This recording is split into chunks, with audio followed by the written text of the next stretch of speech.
The Arctic wind howled across the frozen landscape as Captain James Walker stood at his observation post, watching the northern lights dance across the sky.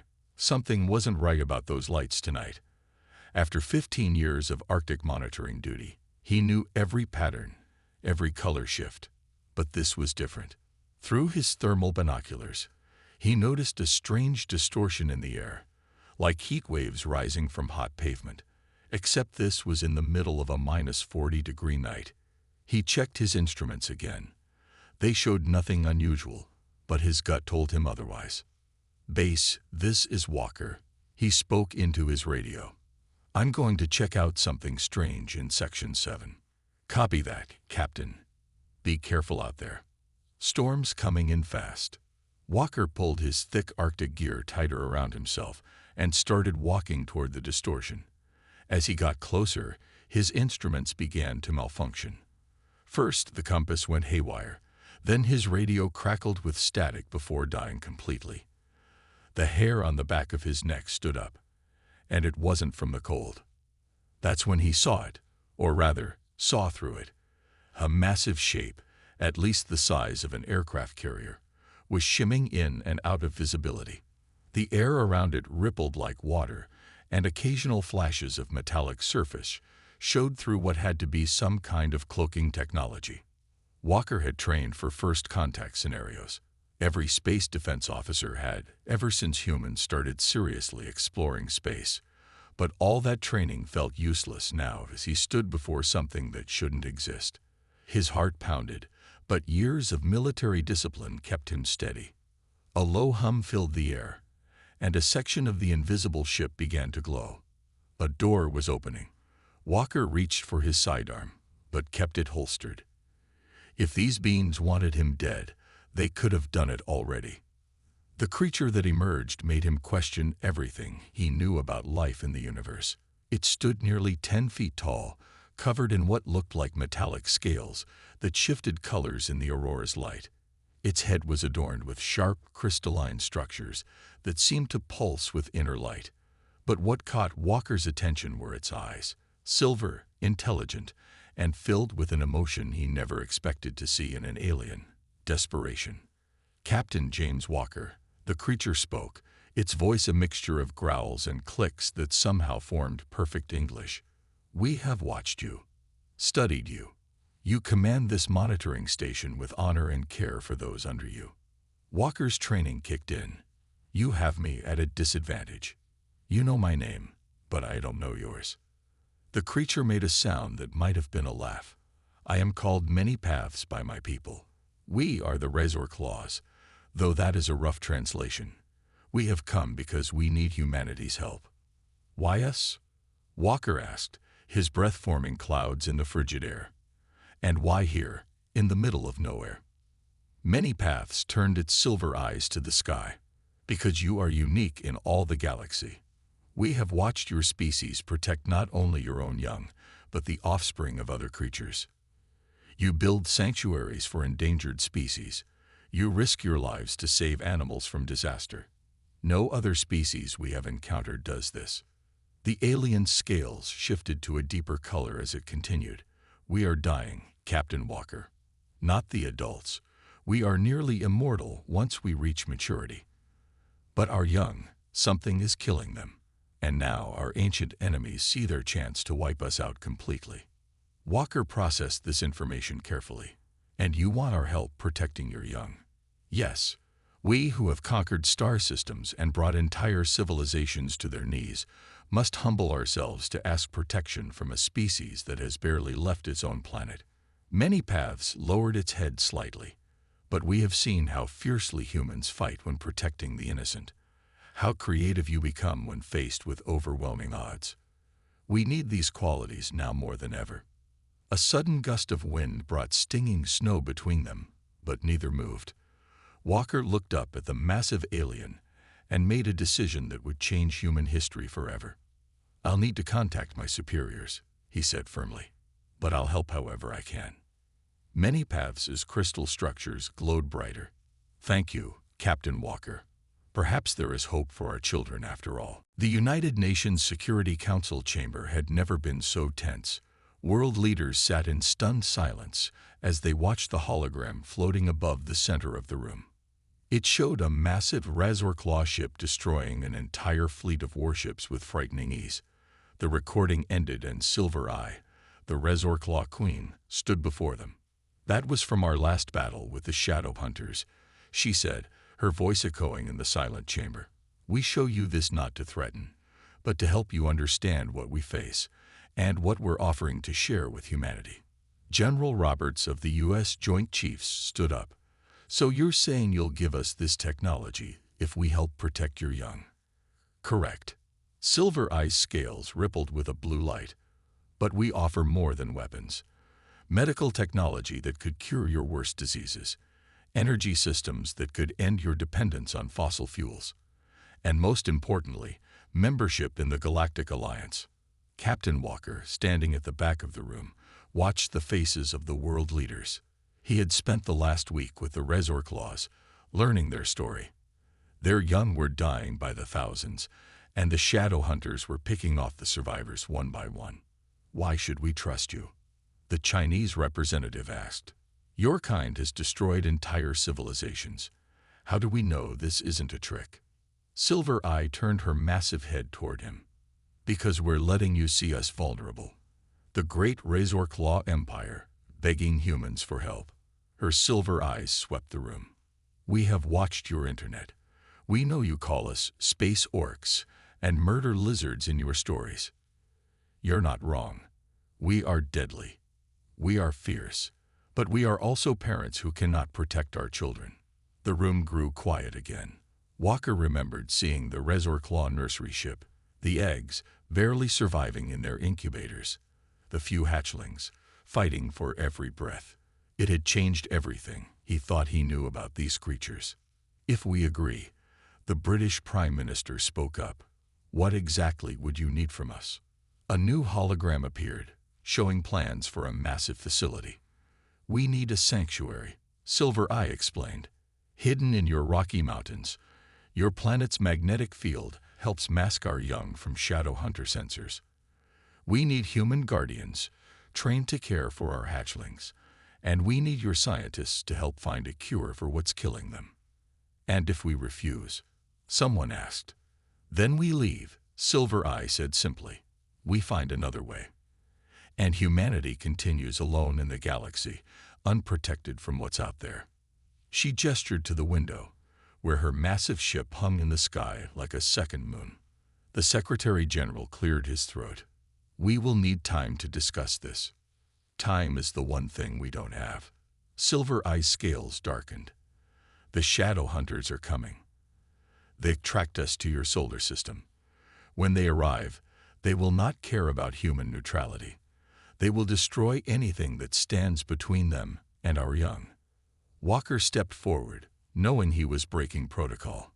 "Ma'am," he addressed the Secretary General, "I've seen their nursery ship. I've seen what they're fighting for. These aren't just mindless killers. They're desperate parents trying to save their children. If we turn them away, we're not just losing an ally. We're betraying everything humanity stands for." The room erupted in discussion. Silver Eye's crystal structures glowed softly as she watched. Finally, after hours of debate, the Security Council reached their decision. Humanity would help the Razor Claws protect their young. As the meeting ended, Silver Eye approached Walker. "Your words helped sway them," she said quietly. "Perhaps there is hope after all." Walker nodded, looking out at the massive ship in the sky. "We'll protect your children," he said. "But first, we need to prepare for war." Dr. Anna Miller stood at the entrance of the massive underground facility carved into the Rocky Mountains. 3 months of non-stop construction had transformed the natural caves into something that looked like a mix between a high-tech hospital and a military base. Razor Claw technology had made the impossible possible, cutting through solid rock like butter and creating perfectly stable chambers large enough to house their eggs. "The temperature controls are finally working properly," she told Captain Walker as they walked through the main corridor. "We've matched the exact conditions of the Razor Claw homeworld. The eggs should be arriving tomorrow." Walker nodded, his boots clicking on the polished floor. Security systems. Look up. Anna pointed to the ceiling. A slight shimmer in the air was the only sign of the energy shield that could stop almost any known weapon. And that's just the first layer of defense. We got 20 more between here and the surface. They entered the main chamber, and both stopped to take in the sight. Hundreds of incubation pods lined the walls, each one a perfect mix of human and Razor Claw technology. The pods glowed with a soft blue light, waiting for their precious cargo. Hard to believe we're really doing this, Walker said, touching one of the pods. 6 months ago, I was watching the Northern Lights. Now we're about to become guardians for the galaxy's deadliest species. A young technician ran up to them, looking excited. Dr. Miller. The first group of caretakers just finished their training with the Razor Claw teachers. You need to see this. They followed him to the training area, where 20 human caregivers were learning how to handle Razor Claw eggs. Silver Eye herself was there, demonstrating the proper way to turn an egg in its pod. The shell may seem hard, she was explaining, but it can sense touch. The young inside need to feel safe. They need to feel love. The last word seemed strange coming from such a fearsome creature. Anna watched as each human carefully practiced the technique. Some were former nurses, others were military personnel, and a few were just ordinary people who had volunteered. All of them treated the practice eggs like they were made of precious glass.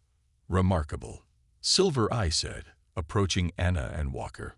On our world, only Razor Claws would be allowed near our eggs. Yet these humans, their touch is gentle. Their concern is genuine. Suddenly, alarms started blaring. Walker's radio crackled to life. Sir, we've detected unusual activity in the upper atmosphere. Shadow hunters? Walker asked, already moving toward the command center. No, sir. It's the eggs. The Razor Claw nursery ship is starting emergency descent procedures. They can't wait any longer. The next hour was organized chaos. The nursery ship, under heavy cloaking, landed in a hidden valley near the facility. Teams of humans and Razor Claws worked together, carefully transporting hundreds of eggs to their new home. Anna supervised the transfer, checking each egg's life signs as it was placed in its pod. Some were barely viable, their shells dull and lifeless. But as soon as they were settled into their new homes, something amazing happened. The eggs began to glow brighter. Their life signs strengthened. They're responding to the environment, Anna said excitedly, showing Silver Eye the readings. The combination of your technology and our care, it's working. Silver Eye's crystal structures glowed with hope. Then we made the right choice. But now comes the hard part. What's that? Anna asked. Keeping them alive when the shadow hunters come. And they will come. Soon. Walker checked his weapon. A new hybrid design that combined human ingenuity with Razor Claw power. Let them come, he said firmly. They'll learn what happens when you threaten children under human protection. The eggs pulsed softly in their pods, unaware that they were about to become the center of a war that would change the galaxy forever. The attack came during the night shift. The first warning was a slight flicker in the sanctuary's outer shields, barely noticeable on the monitoring screens. But Lieutenant Mark Torres, head of security, had been waiting for this moment. All hands to battle stations. His voice echoed through the facility. This is not a drill. I repeat, this is not a drill. In the nursery chamber, Dr. Anna Miller was already moving eggs from the outer pods to the deeper, more protected sections. The eggs pulsed with anxiety, sensing the danger. It's okay, little ones, she whispered, knowing they could feel her touch through their shells. We won't let anything happen to you. Captain Walker rushed into the command center, where holographic displays showed 3 shadow hunter ships descending from orbit. They were beautiful in a terrifying way.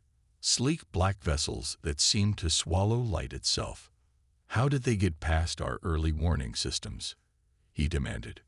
Torres pointed to the readings. They didn't, sir. They let us see them. This is just the first wave. They're testing our defenses. A voice filled the command center, cold, emotionless, and somehow wrong. "Attention, human facility. This is Void Admiral of the Shadow Hunter Fleet. Surrender the Razor Claw spawn, and your species will be spared. You have 5 minutes to comply." Walker grabbed the comm system. "This is Captain James Walker of Earth's Defense Force. Those children are under our protection. Leave now or face the consequences." The response was immediate. The Shadow Hunter ships opened fire, their black energy beams striking the mountain's shields. But something unexpected happened. The shields, modified by human engineers, didn't just block the attacks. They absorbed and redirected the energy. "Now," Walker ordered. Hidden defense turrets emerged from the mountainside, returning fire with a combination of human and Razor Claw weapons. The Shadow Hunters, expecting easy prey, were caught off guard. One of their ships took a direct hit and spiraled away, trailing smoke. But the aliens were fast learners. The remaining ships split up, attacking from different angles, searching for weak points. They found one, a seemingly vulnerable sensor array on the mountain's peak. "They're going for the bait," Torres grinned. When the Shadow Hunters concentrated their fire on the sensor array, they triggered the trap. The array exploded outward, releasing thousands of small drones, another human innovation. The drones swarmed the enemy ships like angry bees, interfering with their sensors and weapons. In the nursery, Anna felt the mountain shake with each impact. A young caretaker named Tom was singing softly to the eggs, keeping them calm despite the chaos. The eggs' glow remained steady, trusting their human protectors. The battle raged for hours. The Shadow Hunters threw everything they had at the mountain, but the combined ingenuity of human and Razor Claw technology held firm. Finally, their ships retreated, leaving behind a sky filled with debris. In the aftermath, Walker met with Silver Eye in the command center. The Razor Claw Queen's scales shimmered with a mix of emotions. "You could have handed over our young," she said quietly. "Save yourselves from becoming targets." Walker shook his head. "That's not how humans work. When we promise to protect someone, we mean it." "The Void Admiral will return with a larger fleet," Silver Eye warned. "Good," Torres said, joining them. "Because now we know how they fight. And next time, we'll be even better prepared." Anna entered the room, looking tired but happy. "The eggs are all safe," she reported. "In fact, their life signs are stronger than ever. The attack seems to have triggered something in them. They're responding to the humans' protective instincts." Walker looked at the tactical display, already planning improvements to their defenses. "The Shadow Hunters thought they were attacking our weakness, our need to protect the vulnerable. Instead, they just discovered humanity's greatest strength." "And what is that?" Silver Eye asked. "We become most dangerous when we're protecting those who can't protect themselves. The Shadow Hunters just made a terrible mistake. They threatened our children." The mountain facility hummed with activity as humans and Razor Claws worked together, preparing for the battles to come. In the nursery, the eggs glowed peacefully, unaware that they had just witnessed the beginning of a legend that would be told across the galaxy for generations to come. Dr. Anna Miller hadn't slept in 2 days. She stared at her microscope, rubbing her tired eyes as she studied the latest test results. Something was different this time. The Razor Claw egg cells were actually responding to the treatment. "Dr. Cole." She called out to her medical colleague. "Come look at this." Dr. Robert Cole hurried over, his coffee cup still in hand. On the screen, they could see the miraculous happening. Human stem cells were somehow neutralizing the mysterious illness that had been killing the Razor Claw young. "It's not just fighting the disease," Anna said excitedly. "The human DNA is actually rewriting the damaged parts of their genetic code. It's like our DNA knows exactly what to fix." "That's impossible," Cole muttered, but he was seeing it too. "Unless..." The door burst open and Silver Eye entered the lab, her crystal structures glowing brighter than usual. "You found something." Anna nodded, pointing to the screen. Your children aren't just sick. They were attacked a long time ago. This is a bioweapon, isn't it? Silver Eye's scales darkened. How did you know? Because human DNA is neutralizing it too perfectly, Cole explained. This weapon was designed to target specific genetic sequences. But human DNA, it's like a key made to unlock a door no one knew was locked. The Razor Claw Queen moved closer to the screen, her massive form casting shadows over the lab equipment. Millions of years ago, before we became the feared warriors we are today, our species was nearly wiped out by our creators. They were called the Ancients. They built us to be the perfect warriors, but we rebelled. In their spite, they poisoned our genetic code. A time bomb, Anna whispered, set to go off generations later, targeting your young. Yes, we've searched the galaxy for a cure. Some species had parts of the solution, but none could completely undo what the Ancients had done. Silver Eye turned her silver eyes to the humans. Until now. Captain Walker entered the lab, followed by Lieutenant Torres. They had been listening from the doorway. That's why you really chose us, isn't it? Walker asked. Not just because we protect the young, but because something about us could save them. Both reasons are true, Silver Eye admitted. We saw in humans something unique, a species that had evolved naturally without manipulation. Your DNA carries solutions to problems the Ancients never imagined. And your instinct to protect, it made you perfect guardians for our young while we searched for the cure. Anna stood up, determination in her eyes despite her exhaustion. We can save them, but we'll need volunteers, humans willing to donate stem cells. The process could be dangerous. You'll have them, Walker said without hesitation. After the first battle, every human in this facility is committed to saving these children. Suddenly, alarms began blaring throughout the sanctuary. Torres checked his tablet, and his face went pale. They're back. The Shadow Hunters. But this time they've brought their entire fleet. How long do we have? Anna asked, already gathering her research materials. Hours, maybe less, Torres replied. Long enough. Anna looked at her screens, then at the incubation chamber where hundreds of eggs pulsed with life. It has to be. We're too close to give up now. Silver Eye's scales rippled with determination. What do you need? A medical bay big enough for 50 human volunteers, Anna said, pulling up her research notes. And time. We need to hold off the Shadow Hunters long enough to synthesize the cure and administer it to all the eggs. Walker checked his weapon, the hybrid gun humming with power. We'll buy you that time, Doctor. Whatever it takes. Outside, the mountain's defense systems began powering up as the sky darkened with approaching Shadow Hunter ships. The final battle for the future of the Razorclaw species was about to begin. The sky above the Rocky Mountains turned black with Shadow Hunter ships, hundreds of them, their dark hulls blocking out the sun. In the sanctuary's command center, Captain Walker watched as the enemy fleet took position. They're trying to intimidate us, Lieutenant Torres said, checking the defense screens, showing us their full strength before they attack. The Void Admiral's cold voice filled their communications again. Your defenses impressed us last time, humans, but now you face our entire battle fleet.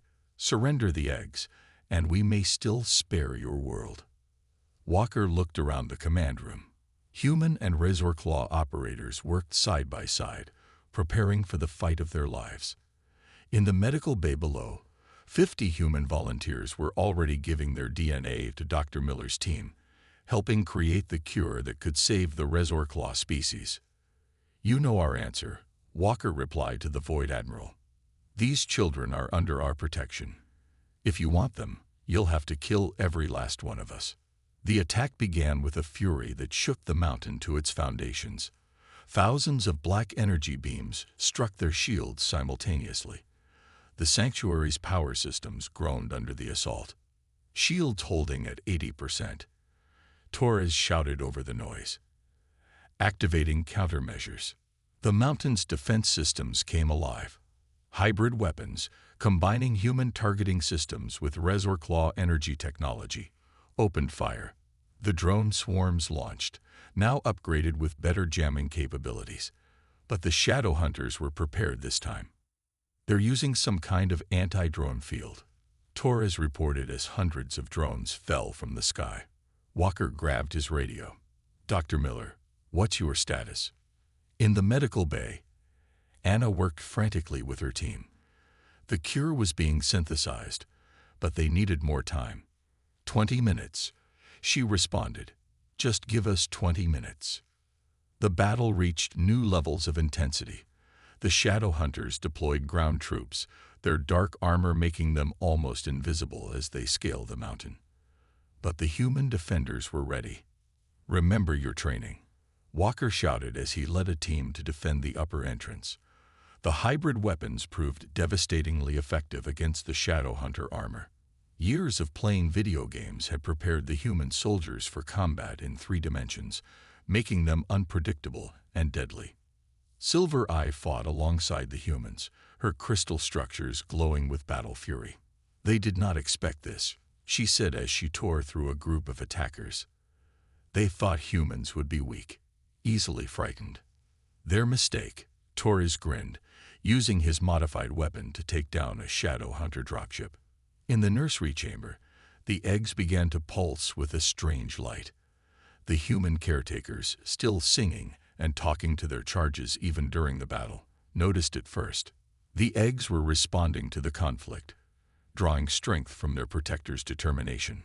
15% shield strength, someone shouted in the command center. The mountain shook continuously now as the shadow hunters threw everything they had at the defenses. "Dr. Miller," Walker called into his radio. 5 more minutes," came the response. "The cure is almost ready." The Void Admiral's voice came again. But this time there was something new in it. Frustration. "Why do you resist? They are not your kind. Not your children." Walker helped a wounded soldier to cover before responding. "You still don't understand. On Earth, all children are our children. It doesn't matter what species they are. If they need protection, humans will fight for them. That's who we are." A massive explosion rocked the mountain as the shadow hunters breached the outer defenses. But as they pushed forward, they found humans and razor claws standing side by side, refusing to give ground. Every corridor, every chamber had to be taken at a terrible cost. "The cure is ready." Anna's voice finally came through the radio. "We're beginning the distribution process now." Walker looked at the tactical display. Their shields were almost gone, their weapons running low on power. But in every human face around him, he saw the same determination. They had to hold, just a little longer. "For the children," he said, and every defender, human and razor claw alike, echoed the cry. The battle for the future of 2 species reached its climax as the shadow hunters made their final push toward the nursery chamber. The nursery chamber glowed with an incredible light. Dr. Anna Miller watched in amazement as the cure spread through the ventilation system, reaching every egg in the facility. The shells, once dull and lifeless, now pulsed with bright, healthy colors. "It's working," she whispered, checking the readings. "The bioweapon is being neutralized in every single egg." Above them, the battle still raged. The shadow hunters had breached the inner defenses, but they found something they never expected. Humans fighting with the desperate strength of parents protecting their children. Every corridor had become a battleground, every chamber a last stand. Captain Walker and his team held the main approach to the nursery, their hybrid weapons glowing hot from constant use. Lieutenant Torres coordinated the defense from a makeshift command post, using the facility's remaining power to maximum effect. The Void Admiral himself had joined the ground assault, his tall, dark form moving like a shadow through the chaos. "Your defeat is inevitable," his cold voice echoed through the corridors. "Why sacrifice yourselves for aliens?" Walker's response came in the form of a perfectly aimed shot that forced the Void Admiral to take cover. "Because that's what humans do. We protect those who need protection. We fight for those who can't fight for themselves." Suddenly, A new sound filled the facility, a sound no one had heard before, a cracking noise coming from the nursery chamber. The eggs. Anna's voice came over the radio, filled with joy. They're hatching. The shadow hunters pressed their attack harder, desperate to reach the nursery before it was too late. But as the first egg split open, something extraordinary happened. The baby Razorclaw inside didn't show the weakness or illness that had plagued their kind for generations. Instead, it emerged strong, healthy, and with scales that shimmered with both Razorclaw silver and a distinctly human range of colors. The cure didn't just heal them, Anna realized, scanning the hatchling. The human DNA has made them stronger, more adaptable. They're a new generation of Razorclaws. Silver Eye burst into the nursery, her crystal structures blazing with light. She stopped, speechless, as she watched her children hatching, healthy and strong for the first time in countless generations. The Void Admiral reached the nursery entrance, only to find himself facing both Walker and Silver Eye. Behind them, human caretakers carefully tended to the hatching eggs, their protective instincts now focused on their charge's first moments of life. "Look around you," Walker said to the Void Admiral. "Look at what you're really fighting against. Not just humans, not just Razorclaws, but life itself, the future, hope." The Void Admiral saw the healthy hatchlings, saw the humans caring for them as if they were their own, and something changed in his cold demeanor. "We sought to prevent the Razorclaws from growing stronger," he said quietly, "but we never imagined this." One by one, the Shadow Hunter forces stopped fighting. Their ancient mission, to prevent the Razorclaws from evolving into an even deadlier species, had been rendered meaningless. What they saw in the nursery wasn't a threat to the galaxy, but a new beginning. In the days that followed, as more eggs hatched and the Shadow Hunters retreated, Earth received its formal invitation to join the Galactic Alliance. But more importantly, the galaxy learned a crucial lesson, that the fiercest warriors weren't those who destroyed, but those who protected. 1 month later, Anna watched as human caretakers played with young Razorclaws in the nursery's new playground. The hatchlings had grown quickly, showing both their species' traditional strength and a new, distinctly human capacity for joy and curiosity. "We did more than save them," Silver Eye said, joining her. "We helped them become something new, something better." Walker nodded, watching a young Razorclaw carefully hand a toy back to a human child who had dropped it. "That's the real strength humans brought to your species," he said. "Not just our DNA or our fighting skills, but our ability to care, to nurture, to love." Outside, the mountain facility had become a symbol of hope throughout the galaxy. Other species began sending their young to be cared for by human guardians, knowing they would be protected with the same fierce dedication that had saved the Razorclaws. The galaxy's deadliest creatures had chosen humans to protect their young, and in doing so, they had helped create a future brighter than anyone could have imagined.